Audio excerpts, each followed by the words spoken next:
Saat ini kita terhubung melalui sambungan telepon dengan Kapten Pilot Washi Tolani dari Sriwijaya Airlines. Selamat sore Pak Washi.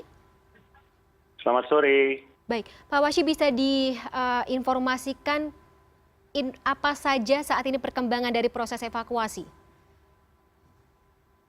Kita belum bisa bilang tentang evakuasi karena saat ini yang sedang dilakukan adalah pencarian fakta mengenai kejadian ini ya. Yang sudah Oke. terkonfirmasi kan hanya lost contact dan profilnya yang sudah terdata ya. Dan yang kita tahu adalah sudah task force yang biasa dikirim untuk mencari dan mengidentifikasi itu sudah sedang aktif melakukan pencarian dan konfirmasi itu. Kalau lebih dari itu saya rasa ranah untuk kenapa, mengapa, di mana itu sebenarnya di tangan KNKT. Jadi yang kita saat ini perlu fokuskan adalah pencarian, lalu kita ingin tahu jika ini terjadi seperti apa, karena di penerbangan yang paling penting adalah apa yang kita belajar dari itu sehingga tidak akan terulang lagi kapanpun ke depan, karena setiap nyawa itu sangat penting untuk dibela mati-matian untuk tidak hilang seperti ini ya. Saya rasa itu aja sementara. Iya Pak Washi, kami setuju dengan pernyataan tersebut. Tapi fakta-fakta yang didapatkan oleh Sriwijaya Airlines saat ini apa saja Pak? Sriwijaya Air itu kalau umpamanya mau ditanya mengenai itu mungkin lebih baik ke Humas. Tapi kalau soal Sriwijaya itu menyerahkan itu kepada KNKT biasanya dan Basarnas untuk melakukan tugas-tugasnya, karena memang itu terpisah dari tugas untuk mencari fakta, lokasi dan lain-lain. Itu pasti dengan kerjasama informasi beberapa pihak yang terkait. Tapi yang bila mana itu sudah terkonfirmasi mengenai kejadiannya, itu ranahnya di KNKT.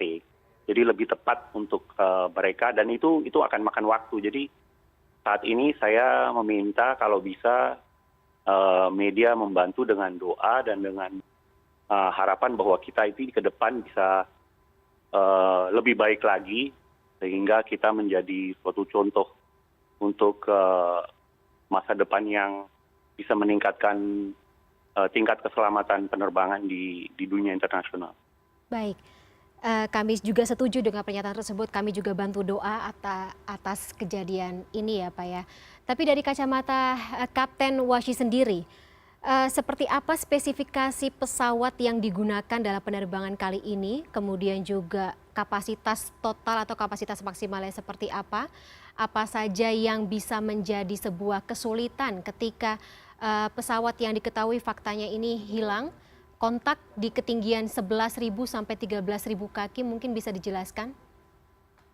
Ya, itu kan sebenarnya berdasarkan data ADSB ya. Data ADSB itu pasti akan diverifikasi juga dengan data ATC dan lain-lain. Dan itu kan perlu waktu ya untuk memverifikasi. Jadi kalau kita mau ngambil, sebaiknya kita berdasarkan data, bukan berdasarkan spekulasi kan ya. Cuman mengenai 737-500 itu rekod safety-nya sangat baik. Salah satu pesawat yang idaman istilahnya untuk banyak airline yang ingin mengangkut penumpang, dan dengan sejarah cukup lama ya, puluhan tahun untuk safety record yang luar biasa baiknya. Dan prosedur-prosedur di penerbangan itu sangat ketat sebenarnya. Secara teori itu sangat ketat. Mungkin hanya satu industri yang lebih ketat dari dunia penerbangan, yaitu industri nuklir. Sehingga sebenarnya hal seperti ini tidak harusnya terjadi, apalagi untuk pesawat yang sudah begitu banyak pengalamannya, yang mana semua kekurangan atau ketidaksempurnaannya sudah disempurnakan. baik dari segi training, dari segi maintenance, dari segi engineering, prosedur, bahkan sampai memanagenya, sehingga seharusnya tidak terjadi. Tapi bila terjadi, yang jelas kita harus ada pembelajaran, karena semua nyawa ini biarpun sekecil apa, maksudnya dari celaka sampai dengan hanya umpamanya sedikit kena sesuatu, insiden, itu kita pelajari supaya itu menjadi suatu bahan untuk pembelajaran setiap pilot contohnya. Dan juga bagian-bagian lain, apakah itu maintenance atau engineering atau yang lain. Kapten Washi, pesawat B737-500 ini kalau boleh tahu usianya sudah berapa lama Pak? Baru atau? Saya saat ini datanya tidak di depan saya. Oke. Tapi saya rasa pesawat itu tidak bisa dilihat hanya berdasarkan usianya saja, karena usia itu boleh kurang, mungkin pesawatnya baru, tapi Anda sudah tahu sendiri sejarahnya beberapa pesawat yang baru pun sudah mengalami semua jenis ya, semua merek ya, sudah mengalami kecelakaan justru namanya Type 3 accident. Itu istilahnya tidak pernah diprediksi, tidak pernah ditrainingkan, tidak pernah terpikirkan. Nah, kalau istilahnya yang di pesawat-pesawat yang udah lama, itu jarang sekali yang Type 3 accident.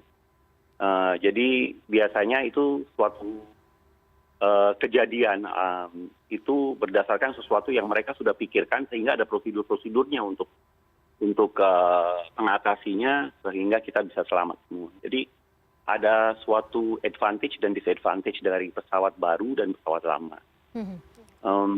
Sekalian ingin saya meluruskan, di Indonesia ini beda ya.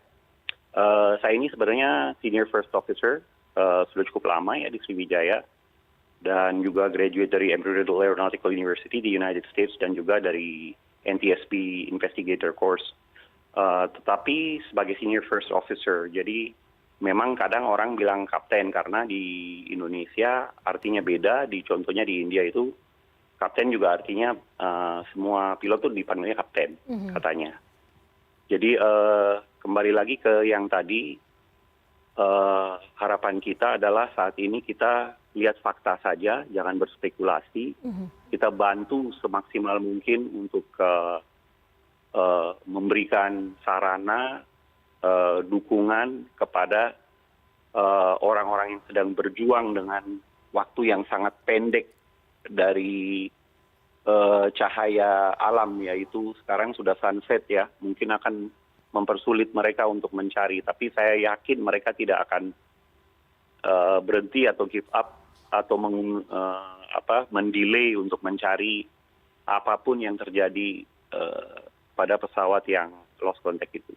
Saya yakin seperti itu ya Pak ya. Pak, kalau misalnya dari kacamata pilot sendiri juga nih Kapten Washi, seperti apa sebenarnya prosedur pengecekan pesawat, kemudian juga pengecekan kru saat bersiap, dan seperti apa prosedur serta mungkin ada strategi khusus ketika menghadapi saat itu cuaca buruk dari kru pesawat saat akan lepas landas dan juga mendarat.